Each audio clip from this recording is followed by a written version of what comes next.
Hello student, मैं जयवीर प्रताप सिंह। मैं अपन आज से स्टार्ट कर रहे हैं डायनेमिक्स बीएससी थर्ड ईयर का पेपर नंबर 3 है। अच्छा, आप इसके अंदर एक बात देखिएगा, ये डायनेमिक्स है पेपर नंबर 3 बीएससी का। ये थोड़ा सा स्ट्राइकली थोड़ा टफ पड़ता है टॉपिक, पूरा पेपर ही इतना टफ पड़ता है ये। लेकिन ज्योमेट्री ऐसी है, अगर इसको ज्योमेट्री अच्छी आती है वो प्रॉपरली ढंग से इस पेपर को समझ पाता है। दूसरी बात, लेंथी पेपर है।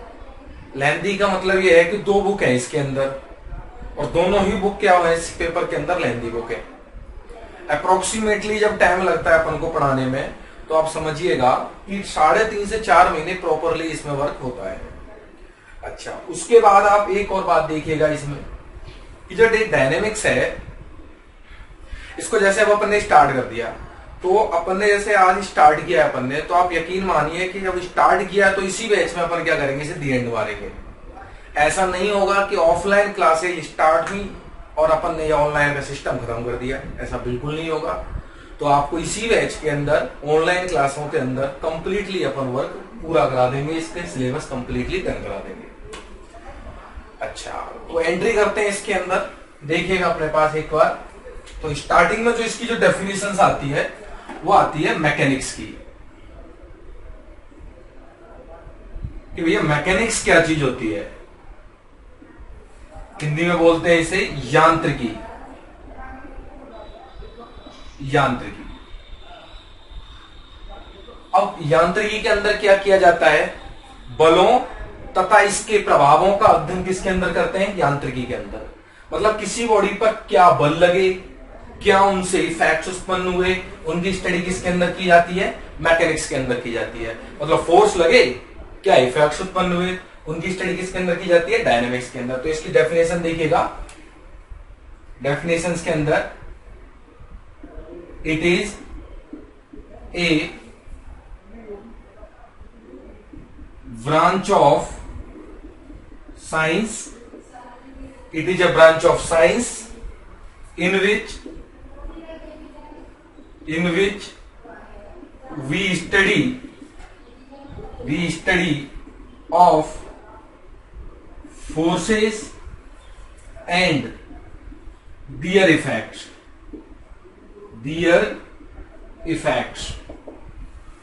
तो क्या मतलब हुआ, यह विज्ञान की वह शाखा है जिसके अंदर हम बलों और उनके प्रभावों का अध्ययन करते हैं। क्या बल लगे, उनसे क्या इफेक्ट्स उत्पन्न हुए, इनकी स्टडी किसके अंदर करते हैं अपन, मैकेनिक्स के अंदर। नेक्स्ट स्टेप में इसके 2 पार्ट होते हैं मैकेनिक्स के। पहला पार्ट होता है इसका डायनेमिक्स, और इसका सेकंड पार्ट होता है स्टैटिक्स। स्टैटिक्स हिंदी में बोलते हैं, इसे बोलते हैं गति विज्ञान, और इसे बोलते हैं स्थिति विज्ञान। स्थिति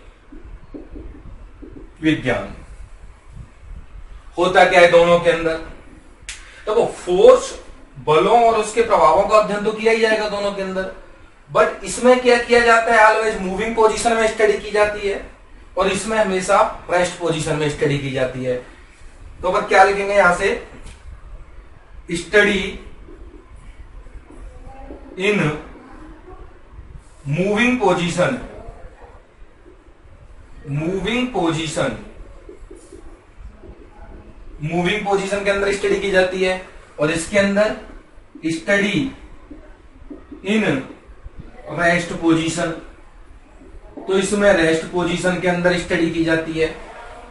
तो कह सकते हैं अपन के मैकेनिक्स के कितने पार्ट होते हैं, 2 पार्ट होते हैं, एक डायनेमिक्स और एक स्टैटिक्स। डायनेमिक्स के अंदर क्या किया जाता है, स्टडी इन मूविंग पोजीशन की जाती है, और इसके अंदर किसमें स्टडी की जाती है, रेस्ट पोजीशन में। अच्छा, दोनों ही बुक अपने सिलेबस में है, राजस्थान यूनिवर्सिटी में तो है ये, बट मत्स्य यूनिवर्सिटी के अंदर सिर्फ 1 साल इस बुक को जोड़ा और फिर इस बुक को हटा दिया गया। तो बट इसके जगह दूसरी बुक है सी प्रोग्रामिंग, अपन उसको भी पढ़ेंगे। तो अपना मेन फोकस रहेगा यहाँ पर डायनेमिक्स के ऊपर, इस तरीके से डायनेमिक्स वर्क करता है। अच्छा, अब अपन स्टार्ट करते हैं इसमें आगे का कंसेप्ट, एंट्री मारते हैं एक बार इसमें, देखिएगा।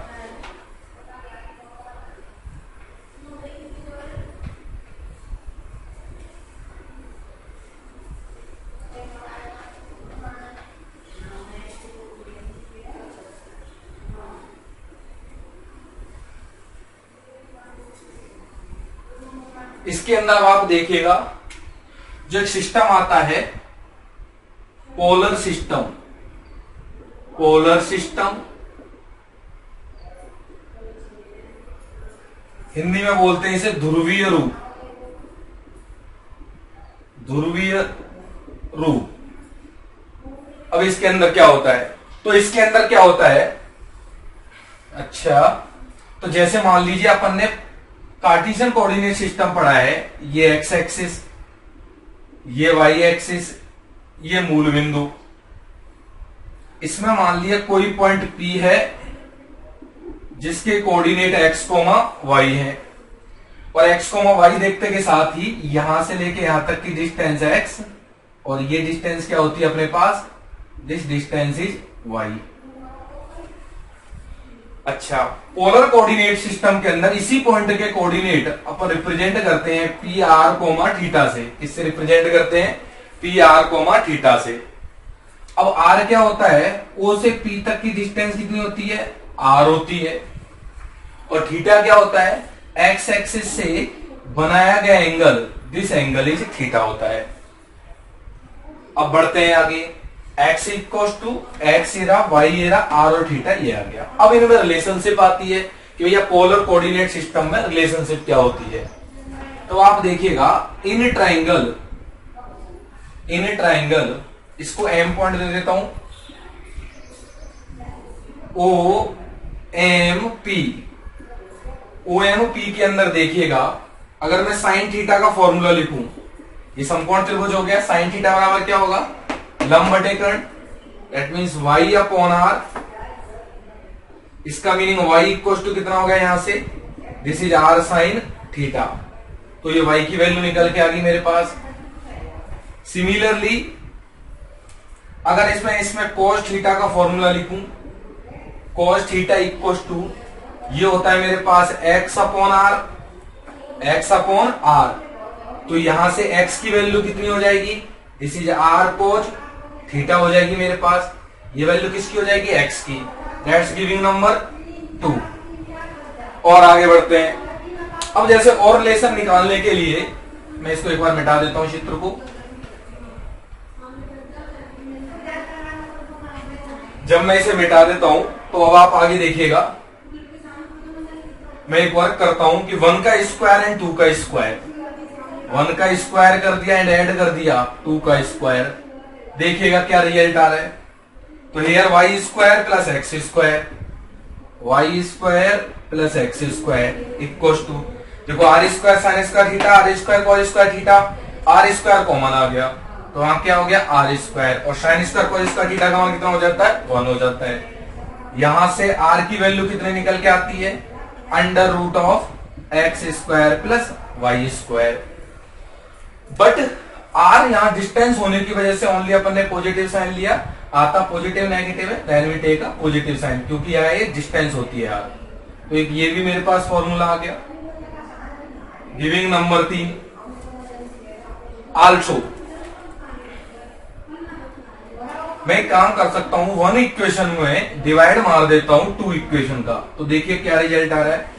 1 को एक बार मैं डिवाइड मारता हूं 2 से, तो क्या होगा, आर से आर क्रॉस हो जाएगा, हियर y अपॉन एक्स, तो ये कितना आ जाएगा, y अपॉन एक्स, और ये साइन थीटा बटे कोस थीटा, साइन थीटा बटे कोस थीटा।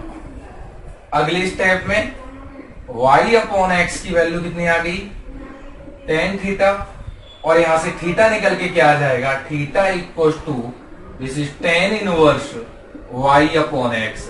ये किसकी वैल्यू आ गई मेरे पास, थीटा की वैल्यू।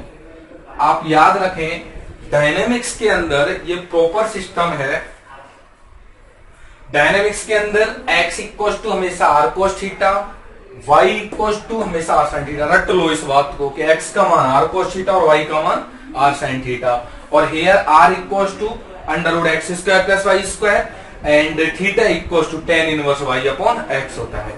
तो ये अपन कुछ पोलर कोऑर्डिनेट सिस्टम के अंदर अपन ने ये कर लिया। चारों ही इंपॉर्टेंट फॉर्मूले हैं अपन को रिमेंबर रखने के।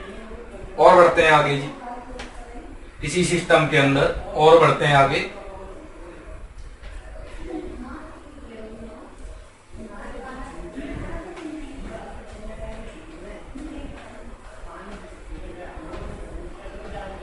अच्छा, और आप देखिएगा इसके अंदर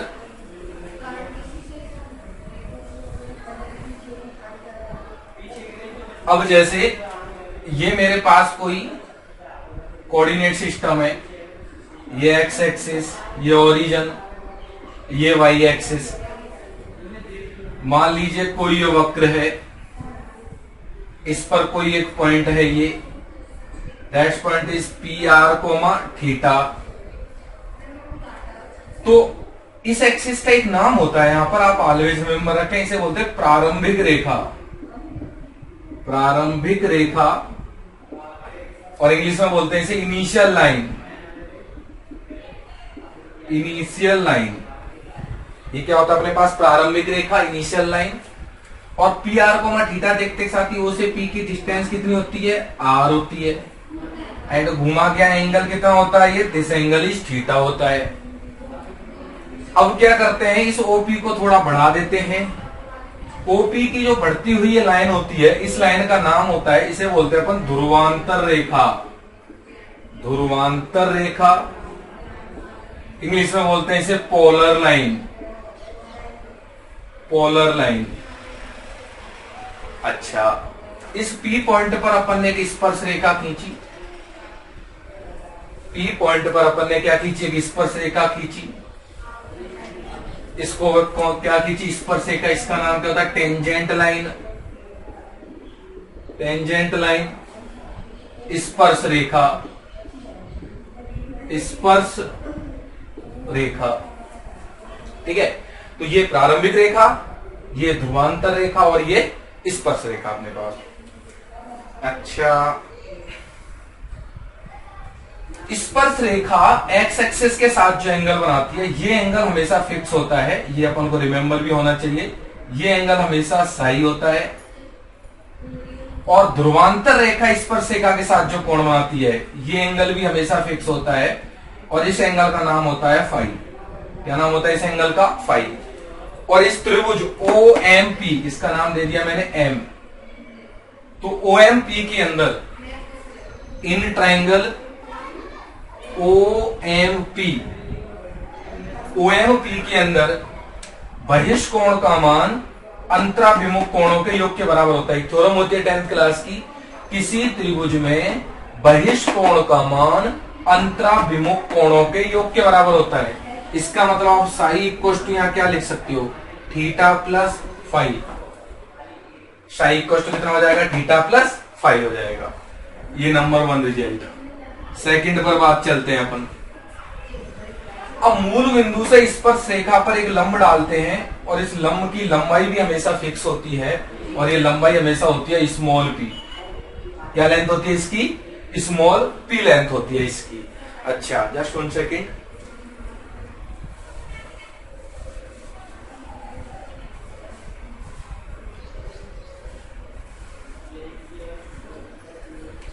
तो इसकी लेंथ होती है P।